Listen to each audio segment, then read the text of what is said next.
All right, so here we are again. It's been a few days, but today is Wednesday, April 1st, so happy April Fool's Day, everybody. Today, what I want to go through is some of the things that you guys have been working on throughout the week. So at this point, you guys should have copied the terms that we're going to be going over now. So these were sent out to you guys on Monday, and basically it goes through the 6 terms that you must know. And I said we're kind of out of the packets that you guys took home with you. So this should be written on blank paper. It should be going into your binder, so you're constantly creating new note sections within there.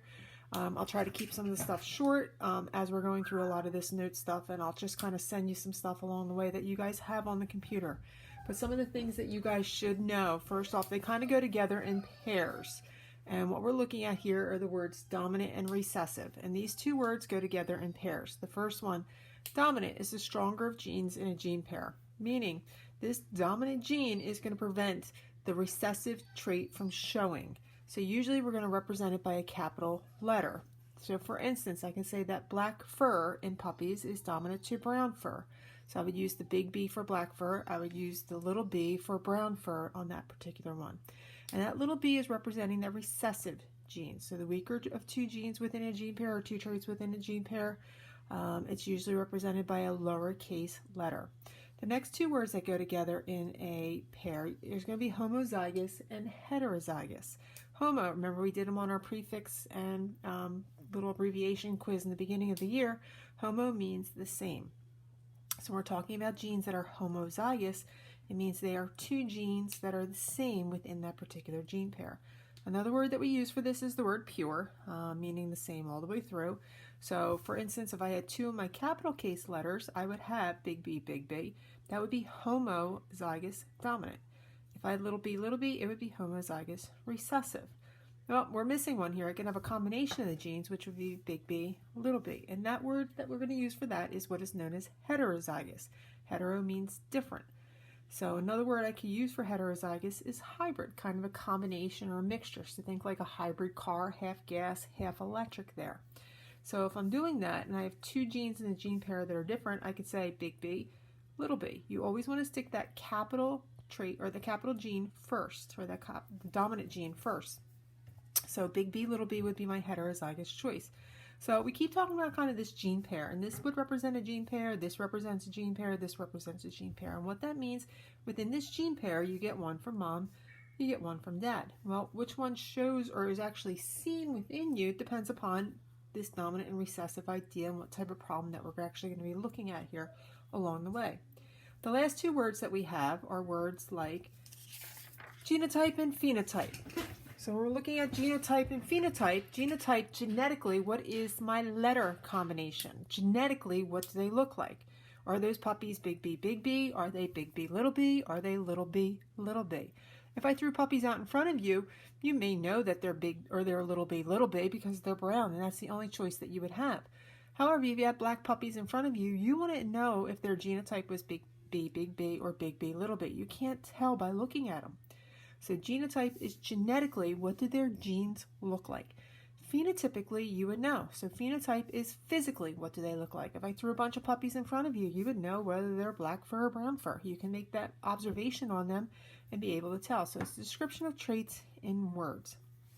So what you guys are looking at here is genetics, which is basically the study of your inherited traits. And within this, we can look at generations. So that P1 generation, anytime you guys see in a problem, P1 generation, we're talking or referring to the parents. If we cross the two parents, what they could create is the possible F1 offspring, or the first filial offspring. Mendel, who is our father of genetics, he was an Austrian monk, he studied pea plants. And what he did with these pea plants is he would take those babies from the particular parents and he would cross them and create an F2 and take those babies from the F2 and cross them and create an F3 and an F4. And he would kind of see how these traits got passed on. And by doing that, he was able to determine dominant traits, recessive traits, green peas and yellow peas, and whether those seeds were round and whether they were wrinkled by looking at those generations and how those traits got passed on from one generation to generation. The first type of problem that you guys are going to be looking at and should have already taken some notes on is what is known as a monohybrid cross. And what that means is that we're going to cross one trait at a time. You guys are going to be doing dihybrid crosses. You'll be doing incomplete and codominance. You'll be doing something called multiple alleles, which is your blood types. And we'll also be looking at sex-linked traits. So a couple different traits for you guys along the way. But like I said, the first one that we have is the monohybrid cross.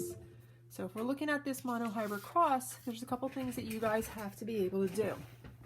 So every time you guys do a cross, I want to be able to see the 5 steps, and you guys should number your steps along the way. So you always must show all 5. The first step, you guys have to provide a key for me. The second step, what do my parents look like? The third step is that Punnett square, that little tic-tac-toe board or box that you guys are crossing the parents in. Step number 4, what are my possible genotypes of the F1 generation? And step number 5, what are my possible phenotypes physically? What do those children, or what could those children look like? So our example problem, tongue rolling. So our first word problem that you guys have, the first sentence within that word problem is usually going to let you know what trait you're looking at and which trait is dominant and which is the recessive form of that particular trait. So we're looking at tongue rolling, and with this we say that tongue rolling is dominant over non-tongue rolling. So from that first part, I'm able to do step number 1, which is my key. You guys aren't given a letter here. Pick a letter that you want to use. My advice, pick letters that are easy to tell the difference between capital and lowercase letters. So S's are not good, O's are not good, P's are not good, because what happens is as you guys start going through and doing the problems and doing really quick, the letters all start kind of looking the same. So A's are good, D's, B's, T's are really good.